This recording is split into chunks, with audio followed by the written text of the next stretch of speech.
ജീവിതത്തിൽ എന്തൊക്കെ ഉണ്ടായാലും ഒന്നിലും തൃപ്തി വരാത്തവരാണ് മനുഷ്യർ. നമ്മളുടെ ജീവിതം മറ്റുള്ളവരുടേതുമായി താരതമ്യം ചെയ്യുമ്പോൾ മനസ്സിൻ്റെ സ്വസ്ഥത നഷ്ടപ്പെടുന്നു. നമ്മൾ എത്ര ശ്രമിച്ചാലും അവരാകാൻ നമുക്കോ നമ്മളാകാൻ അവർക്കോ കഴിയില്ല എന്നതാണ് യാഥാർത്ഥ്യം.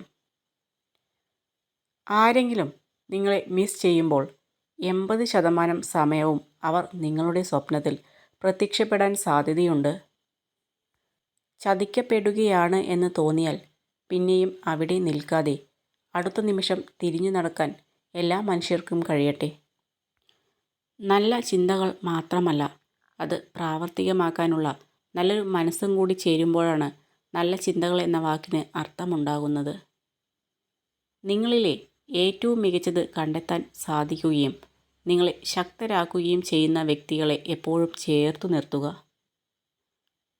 നിങ്ങൾ എന്താണ് ചെയ്യുന്നതെന്നും അത് നിങ്ങളെ എവിടേക്കാണ് കൊണ്ടുപോകുന്നത് എന്നും നിങ്ങൾക്ക് അറിയാമെങ്കിൽ ജീവിതം എത്രയോ രസകരമാണ്.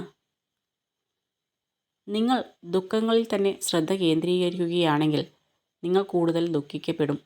ജീവിത പാഠങ്ങളിൽ ശ്രദ്ധ കേന്ദ്രീകരിക്കുകയാണെങ്കിൽ നിങ്ങൾ കൂടുതൽ വളരുന്നതാണ്.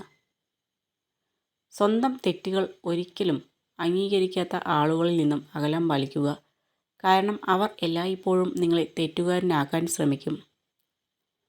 ആരുമില്ലാത്ത സമയത്ത് നമുക്ക് കൂട്ടായി നാം തന്നെയാണ് ഉണ്ടാവുക എന്ന് ഓർമ്മ വേണം.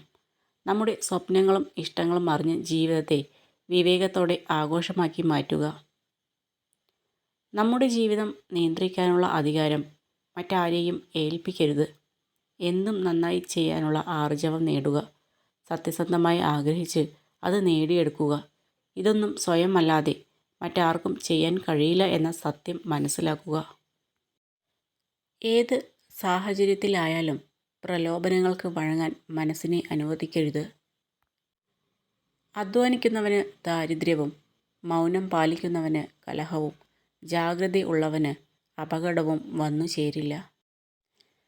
ജീവിതം എന്നത് സുഖവും ദുഃഖവും നിറഞ്ഞതാണ്. ദുഃഖത്തിൽ നിന്ന് സമാധാനത്തിലേക്കും സന്തോഷത്തിലേക്കും ശ്രദ്ധ തിരിക്കാൻ ശീലിക്കുക. സന്തോഷത്തോടെ ഇരിക്കുക എന്നത് ഒരു ലക്ഷ്യമായി കാണുക. സുഖകരമായ കാര്യങ്ങൾ ആകർഷിക്കാം. ജീവിതത്തിൽ വളരെ വലിയ മാറ്റങ്ങൾ സൃഷ്ടിക്കുന്ന ഒരു കാര്യമാണ് ശുഭാപ്തി വിശ്വാസത്തോടെ ഇരിക്കുക എന്നത്. മറ്റുള്ളവർ എന്ത് പറഞ്ഞാലും നമുക്ക് ശരിയെന്ന് തോന്നുന്നത് മാത്രം ചെയ്യുക. കാരണം അനന്തരഫലങ്ങൾ നേരിടേണ്ടതും നമ്മൾ തന്നെയാണ്. നിങ്ങളുടെ ദുഃഖം പങ്കുവയ്ക്കാൻ ആരും ഇല്ലാതിരിക്കുമ്പോഴാണ് നിങ്ങൾ ഏറ്റവും ശക്തനാകുന്നത്. നഷ്ടങ്ങളിൽ വെച്ച് ഏറ്റവും വലിയ നഷ്ടം സ്നേഹവും നേട്ടങ്ങളിൽ വെച്ച് ഏറ്റവും വലുത് വിശ്വാസവുമാണ്. ഒന്നും ഒന്നിൻ്റെയും അവസാനമല്ല.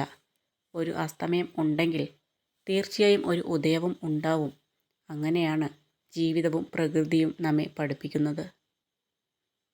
ഈ ലോകത്ത് ആരും ശ്രേഷ്ഠരോ താഴ്ന്നവനോ അതുല്യനോ എന്നൊന്നില്ല. ഓരോരുത്തരും അവരവരുടേതായ രീതിയിൽ സമാനതകൾ ഇല്ലാത്തവരാണ്.